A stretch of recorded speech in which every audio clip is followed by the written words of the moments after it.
Welcome to the Genealogy Radio Show, the radio show that's keeping you in the loop.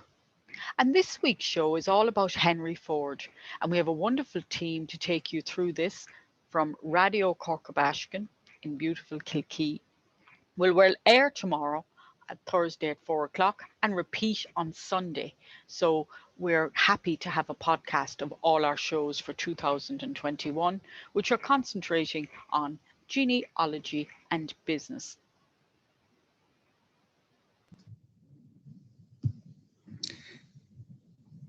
To start, Cian, could you tell me a little bit about the ancestry of the Ford family and those who might have influenced Henry Ford early in his life?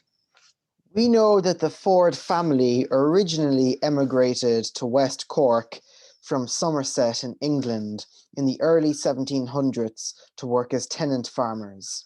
The farm began at 44 acres but expanded to 200 acres by the mid-1800s.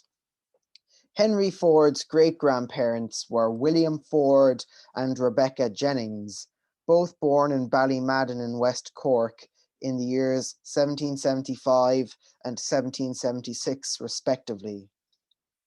William would die in Ballymadden in 1818, while Rebecca would live until 1851, 5 years after the rest of the family emigrated to North America.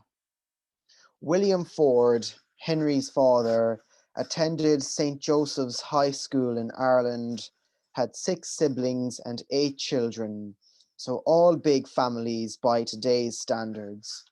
This would have been necessary, as infant mortality rates were very high, emigration rates were very high, and there were no pensions, so the parents would have needed someone to take care of them when they grew old.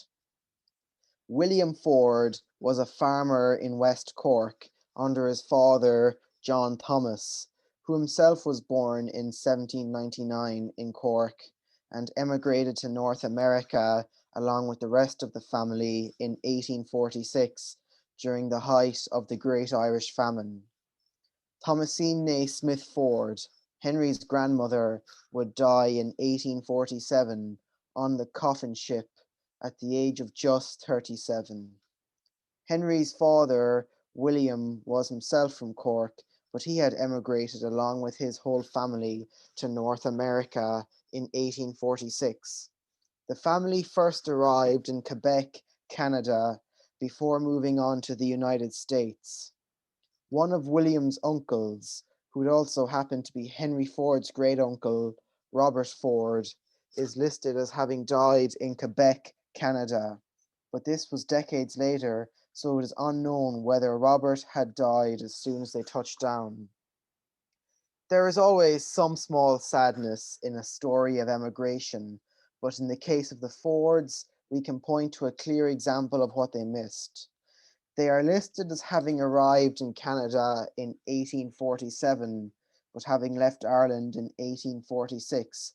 So not only was the journey around 6 weeks to 3 months in a cramped coffin ship full of other folk fleeing the famine in Ireland, they also spent New Year's there. And of course, as stated before, Henry's grandmother, Thomasine, did not survive the journey. It was more than likely that she was buried in the sea, along with other victims of the coffin ships. Henry Ford was born on the 30th of July, 1863, to William Ford and Mary Litugo O'Hearn. One parent had Irish ancestors, which was William Ford, and Mary, his mother, was adopted by an Irish family, and the O'Hearns also came from Cork.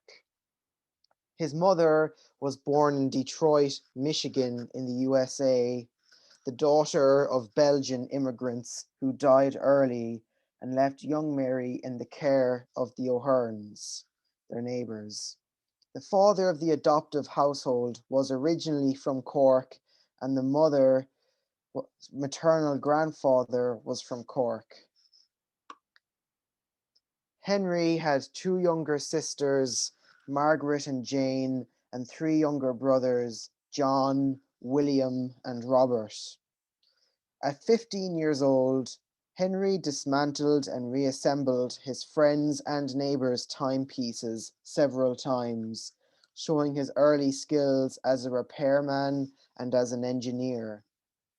Sadly, his mother died in 1876 when Henry was only 13 years old, leaving him devastated.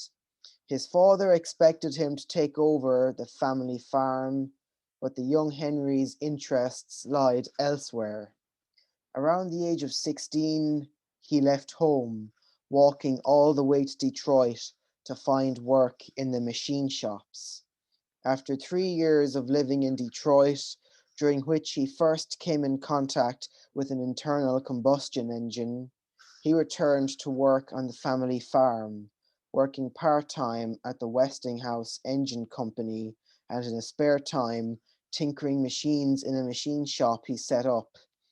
He then built a farm locomotive, a tractor that used an old mowing machine for its chassis, and its power came from a homemade steam engine. He married Clara Bryant in 1888 and returned to Detroit in the same year. In 1893, 1 month after his only child, Edsel, was born, Henry Ford was made chief engineer at the Edison Company plant, where his job was to maintain electric service in Detroit 24 hours per day. Because he had no regular hours unless he was called, he could experiment as long as he wanted. He completed a gasoline engine in 1893 and the first horseless carriage in 1896, called the quadricycle. This was followed by an engine on a frame, fitted with 4 bicycle wheels, which became the first ever Ford car. In 1898, Ford resigned from the Edison Company and formed the Detroit Automobile Company. Unfortunately, not long after its foundation, the company was forced into bankruptcy. However, it didn't take long for Henry to bounce back. I will now hand over to Nicholas.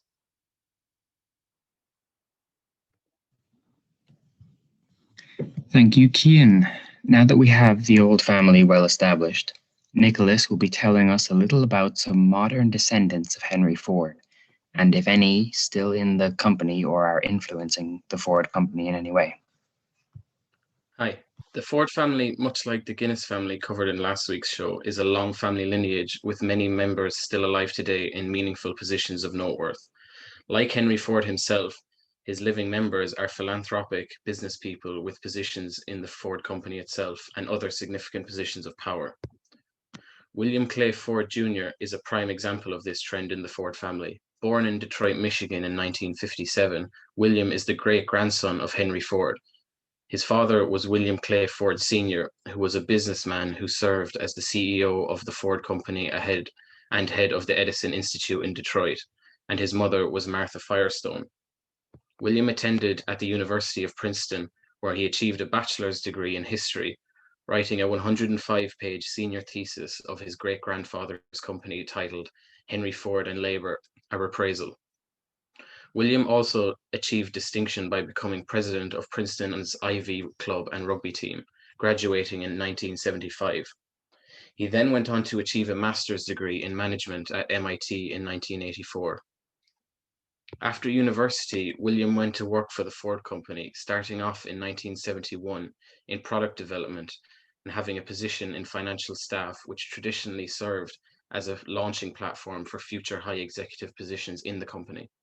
And higher executive positions William did reach, serving as the president, CEO, COO, chairman, and executive chairman of Ford Motor Company since first joining.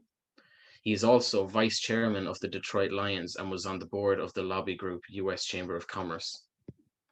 Currently, Williams' primary business ventures are advancements in fuel-efficient vehicles, such as the hybrid electric Escape SUV, one of the most fuel-efficient vehicles currently on the market. Under his tenure, Ford Company expanded research into fuel cell-powered electric trains and hydrogen-fueled internal combustion technology, which would develop into the Ford V10 and P2000 hydro-powered engines. Elena Ann Ford is another descendant of Henry Ford. Born in 1996, she is an American-Greek businesswoman and the great-great-granddaughter of company founder Henry Ford and the granddaughter of the longtime president of Ford, Henry Ford II. Elena earned a bachelor's degree in business at New York University. Elena is the Chief Customer Experience Officer at Ford Motor Company. In 1995, Elena joined Ford as a marketing executive and later was named the company's Director of Global Marketing. She was responsible for marketing, product management, and sales support activities. In 2012, Elena was assigned to lead the Global Dealer and Consumer Experience Group, where she was responsible for standardizing the way dealerships interact with customers on a global scale, as well as overseeing global dealer strategies. She was also responsible for planning, training, and overall consumer experience. In 2013, Elena became Vice President of Customer Experience and Global Dealers in Ford, which subsequently made her one of 38 officers running the Ford company and the first ever female Ford family member to hold an executive leadership position. In 2018, Elena was announced to be Ford's first Chief Customer Experience Officer. In her role, she oversees leading the organization in creating the best possible customer experience for all Ford customers. In 2019, she spearheaded the creation of a call center that provides support for truck owners to resolve any technical difficulties. This is located in Houston, Texas. Sheila Firestone Ford Hamp, born in 1951, is the daughter of William Clay Ford Sr. and the sister of William Clay Ford Jr. She gets her long name from her many family branches: Firestone from her mother, Martha Firestone, Ford from her father, William Clay Ford Sr., and Hamp from her husband, Steve Hamp.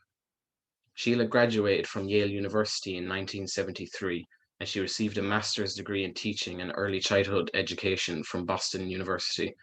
Sheila won a Michigan State Championship while playing tennis at Yale University.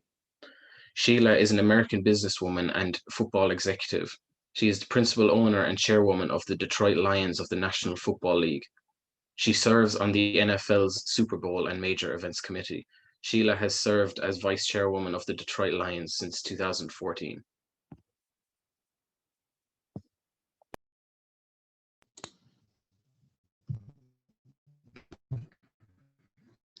Thank you, Nicholas. Now, Maeve, could you tell me about the established and grew the biggest car companies in the world? Muted. Certainly. Henry Ford was 39 years old when he first set up his company. In 1902, he teamed up with a forming racing cyclist, Tom Cooper, to produce a car called the 999. He won a race that year in October, and this car victory won Ford the backing to start his company. This backing was provided by an old friend, Alexander Y. Malcolmson, and was used to set up the partnership, Malcolmson and Ford Limited, in 1903. The partners soon leased the factory and a machine shop owned by the Dodge brothers. However, Ford was unable to pay the brothers for the parts they were given, so Malcolmson convinced them to take a portion of the business, as well as recruiting investors to finance them.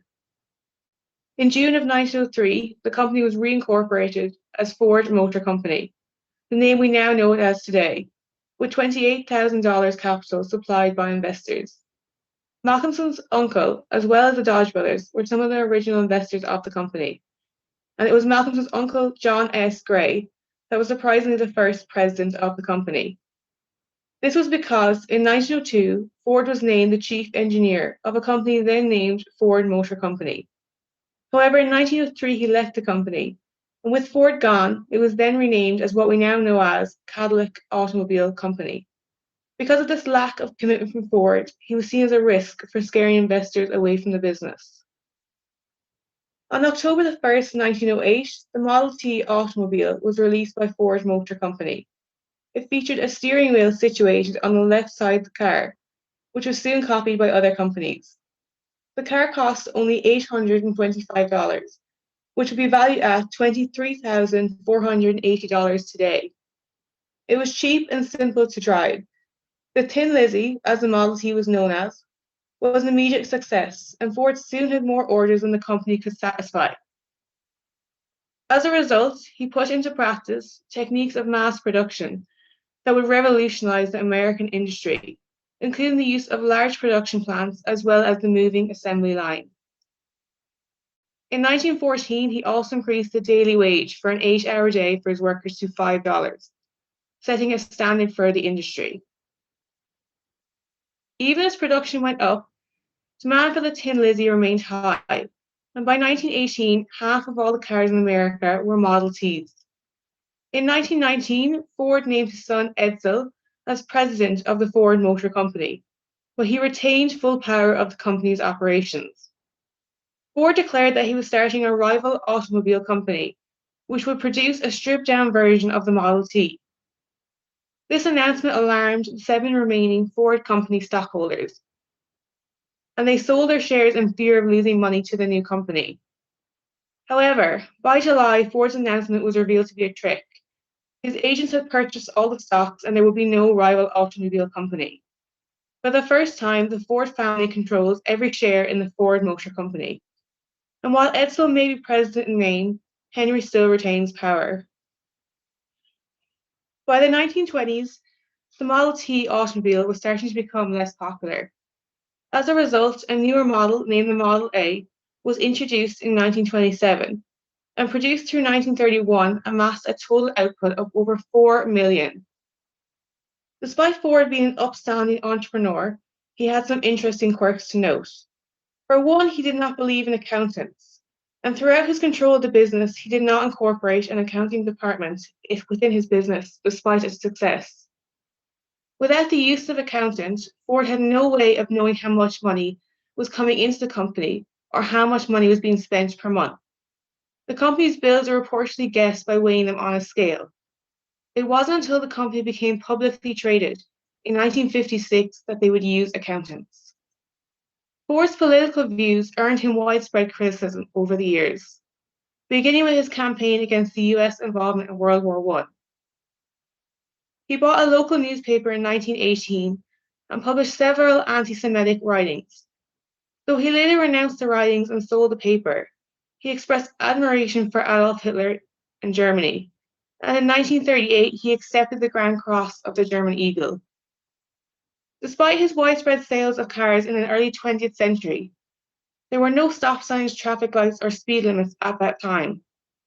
The summer the Model T was produced in 1908, 31 people were killed in auto accidents in Detroit alone. The cars were a fire hazard, as gas tanks were located underneath the seats. In 1924 America, there were over 23,600 deaths due to auto accidents.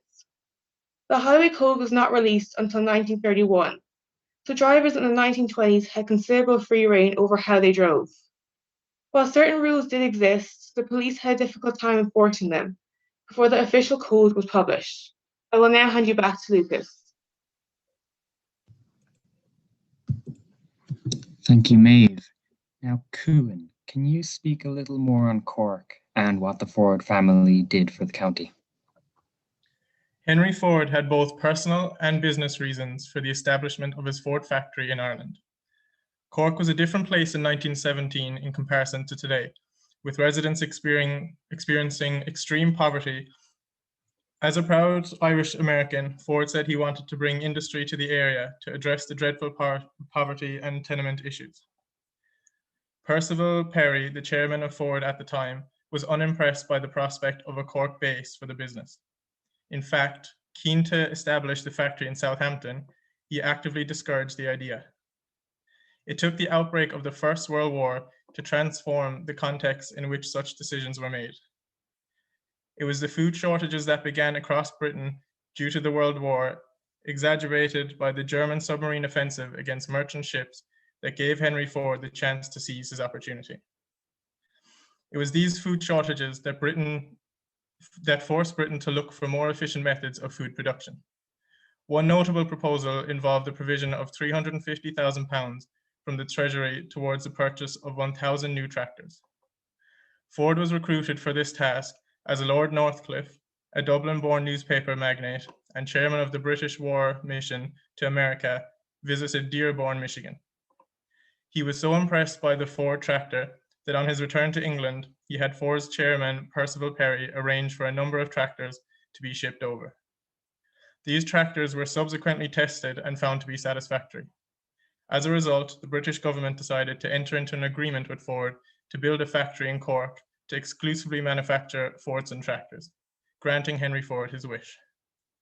The factory was established at 36 South Mall Street in April 1917, but only remained in this location for a matter of months before moving operations to new offices in the Marine Cork. The arrival here is a milestone event in the industrial history of the city and country alike. Throughout the 67 intervening years, Ford would become the largest employer in Cork and boasted one of the most substantial factories in terms of size and output ever witnessed in Ireland. By 1930, records indicate that 6,712 people were employed within the factory, and 16,214 vehicles were being exported to destinations as diverse as Argentina, USA, and Turkey. A statistic that shows the importance of the factory and its economic power is that 15% of all Cork earners got their income directly from the plant in 1923. After the death of Henry Ford in 1947, the company's interest in Cork began to die down. Ford & Son Limited would remain at the marina until 1984, when the removal of protectionist tariffs following Ireland joining the EEC in 1972 and increased international competition eventually forced them to close their doors. That's great. And thank you very much for such a wonderful show today. Really appreciate all that. And as we say, we have a wonderful team here with the Genealogy